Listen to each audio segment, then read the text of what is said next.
Hi friends, నేను మీ నష్రుద్దీన్. ఈరోజు మనం తెప్ప సముద్రం గురించి తెలుసుకుందాము. ఈ మూవీ మొత్తం తెలంగాణలోని తెప్ప సముద్రం అనే గ్రామంలో ఏమి జరుగుతుందనే పాయింట్తో స్టార్ట్ అయ్యి, ఎందుకు స్కూల్ పిల్లలు అందులోని ఆడపిల్లలు కనిపించకుండా మాయమవుతున్నారు అనే ఒక క్రైమ్ సస్పెన్స్ థ్రిల్లర్ మూవీలా చిత్రీకరించారు డైరెక్టర్ సతీష్ రాపోలా.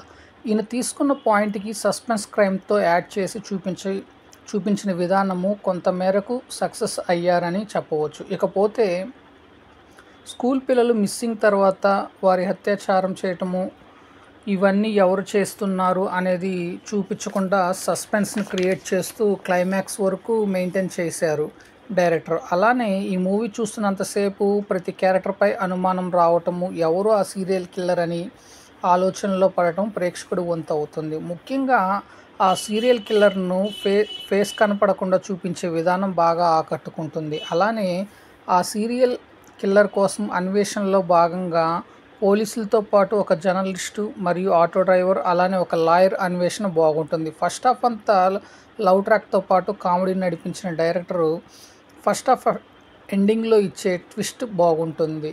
అలానే సెకండ్ హాఫ్లో వచ్చిన ప్రతి షాట్ను, సీన్ టు సీను, ప్రతి క్యారెక్టర్ను అనుమానంగా చూసే విధానంను ప్లే చేసిన డైరెక్టర్ క్లైమాక్స్లో ఆ సైకో కిల్లర్ను రివీల్ చేసే విధానం బాగా ఆకట్టుకుంటుంది. అలానే ఆ సైకో కిల్లర్ ఎందుకు అలా చేయవలసి వచ్చింది, దానికి గల కారణాలు తెలియజేసే సన్నివేశాలు కొంతమేర ల్యాక్ చేసినట్లు ఉంటాయి.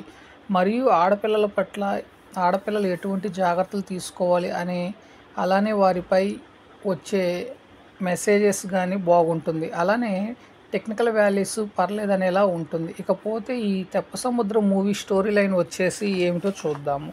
తెలంగాణలోని తెప్ప సముద్రం అనే గ్రామంలో తరచూ స్కూల్ పిల్లలు మాయమవుతూ ఉంటారు. వారిని ఎవరు కిడ్నాప్ చేస్తున్నారు, ఎందుకు చేస్తున్నారు అనే విషయాన్ని ఛేదించడానికి ఎస్ఐ గణేష్ చైతన్యరావు ప్రయత్నిస్తూ ఉంటాడు. క్రైమ్ మిర్రర్ రిపోర్టర్గా పనిచేస్తున్న ఇందు కిషోర్ రాత్రి కూడా ఈ మిస్సింగ్ కేసు గురించి వివరాలు సేకరిస్తూ ఉంటుంది. ఇందును ప్రేమించిన ఆటో డ్రైవర్ విజయ్ అర్జున్ అంబటి కూడా తప్పిపోయిన పిల్లల కోసం వెతుకుతూ ఉంటాడు. మరోవైపు ఎస్ఐ గణేష్ తండ్రి లాయర్ విశ్వనాథ్ రవిశంకర్ కూడా తన దగ్గర ట్యూషన్కి వచ్చే పిల్లలు తప్పిపోవడంతో ఈ మిస్సింగ్ కేసును ఛేదించడానికి తన వంతు ప్రయత్నం చేస్తాడు.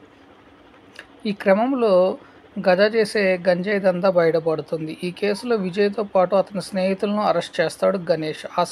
ఆ సమయంలోనే పిల్లలు కిడ్నాప్కు సంబంధించిన విషయంలో విస్తుపోయే నిజం ఒకటి తెలుస్తుంది. ఆ నిజం ఏమిటి, తప్పిపోయిన పిల్లలు ఏమయ్యారు, ఎస్ఐ గణేష్కు ఈ కేసును ఛేదించాడా లేదా, సైకో కిల్లర్ను చంపింది ఎవరు, చివరకు లాయర్ విశ్వనాథ్ తీసుకున్న కఠిన నిర్ణయం ఏమిటి తదితర విషయాలు తెలియాలంటే ఈ సినిమా చూడాలి.